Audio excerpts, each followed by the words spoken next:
Hello again, and this is going to be our final lecture in the Z-Transform lecture series. So we're going to be talking about difference equations in particular, and basically difference equations are basically the discrete time system version of differential equations. They also do apply the same way like a continuous time system, where like if we had the x of n inputs here, going into the system, and it basically either we convolute it or we multiply or do some mathematical operation in order to perform and obtain our y of n output sequence here.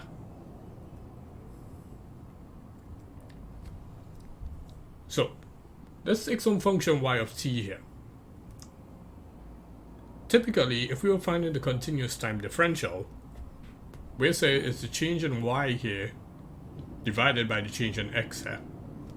And delta of t here for both of these is going to be a very small change, because the differential is basically evaluated using a series of really small changes in order to evaluate it.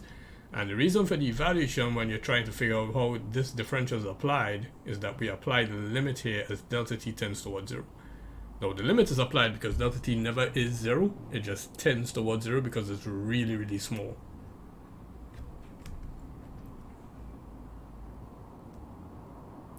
Now, if we convert this to discretized time, meaning that now we're nt and n plus 1t, and nt here and n plus 1t accordingly, the continuous time differential is approximately equal to the difference in y divided in the difference in x.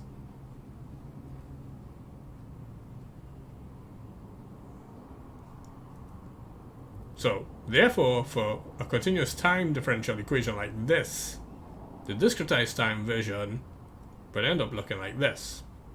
The dy dt here maps to this part here accordingly, y of t maps to y of n, and x of t maps to x of n. This discretized time version here that we're observing is referred to as a difference equation. So we can do some normalization, substitution, evaluation, and so forth and whatnot. But what we realize is we make y of n plus 1 the subject of the formula, and we have x of n and y of n on the right hand side. If we have to solve this, basically this is doing solving by recursion. Because first we need to get y of 1, then we get y of 2. In order to get this, we need to substitute y of 0 and y of 1, and we continue keep on going on as such. So the continuous time signal, the derivative graphically looks like this, but in the sample version of this signal, it looks like this. Now, basically, a linear constant coefficient difference equation, or LCCD equation, that maps x of the n and y of n, is given by this form here. So basically, we have a y of n component here being our first output, mapped to x of n component with some scalar input. And similarly, for y of n minus 1, we have the same thing for x of n minus 1, all the way down to n minus n accordingly. And this is basically how a discrete time system is normally programmed.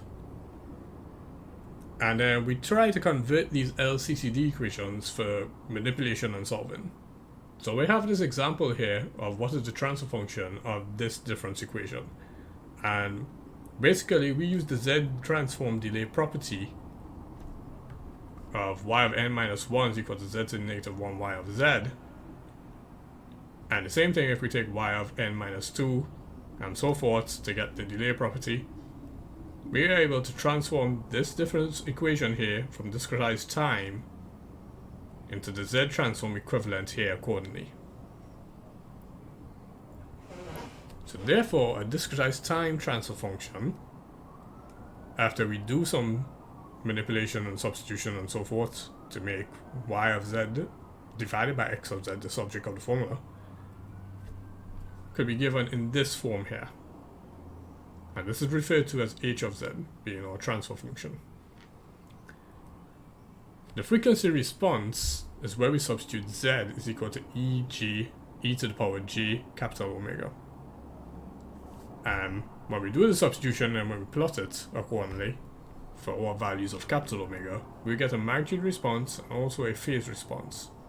So this is like if we did the Bode plot accordingly for that Z transform equation.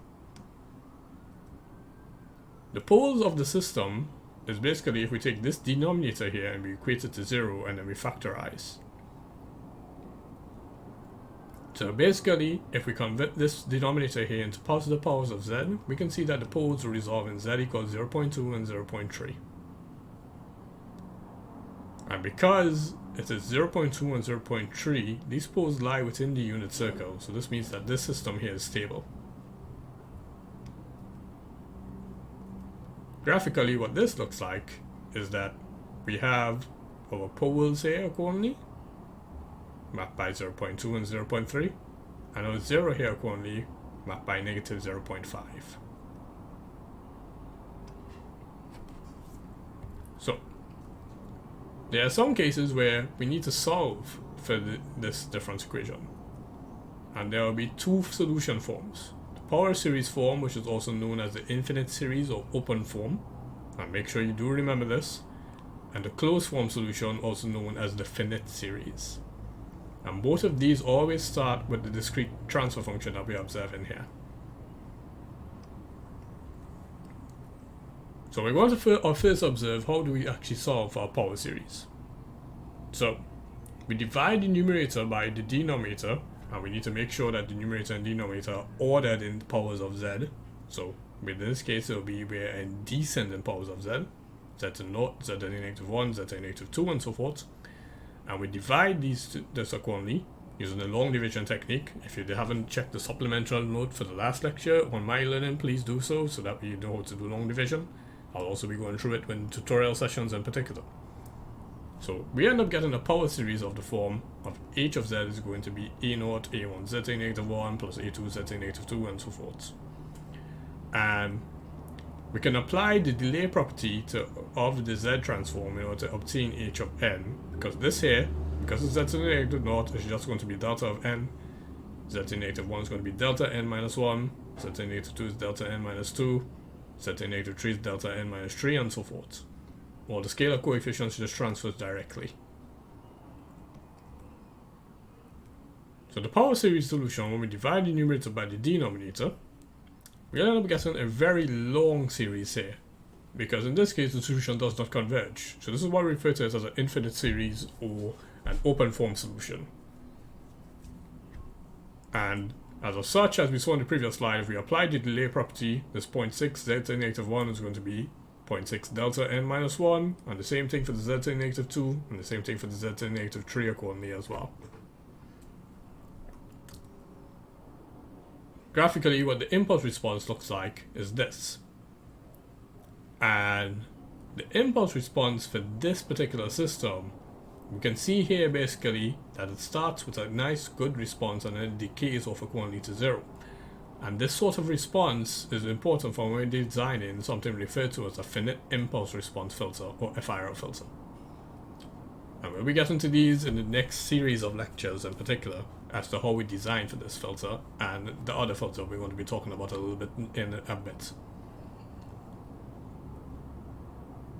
So the closed form solution here is if we start off with the same series here, but we also observe that the transfer function here is not proper because the degree of the numerator here is less than that of the degree of the denominator. So we need to divide once such that we get the numerator and denominator being the same degree. And in such a case, we obtain the quotient here, and we place the remainder and we divide it by this divisor here accordingly. Once we have it in this form, we can then perform partial fractions in order to obtain our closed form solution.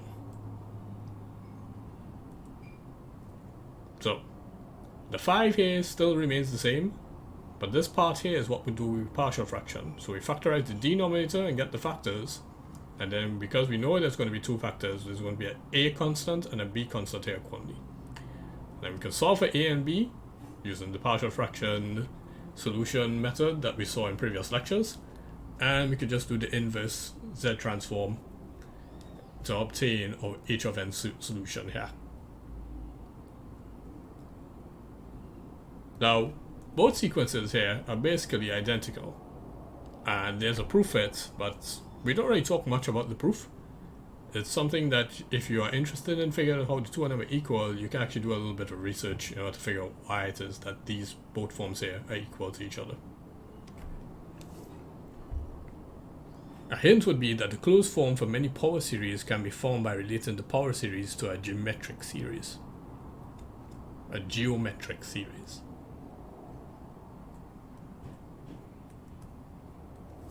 So the expected impulse response in this case, for this particular example, because this is another example for a plot, because there are two poles here at negative 1.5 and 4.5, and 1, 0 here at negative 0.5. So this h of z transfer function actually could be written such that the numerator is z plus 0.5, and the denominator is z plus 1.5, all multiplied by z plus 4.5.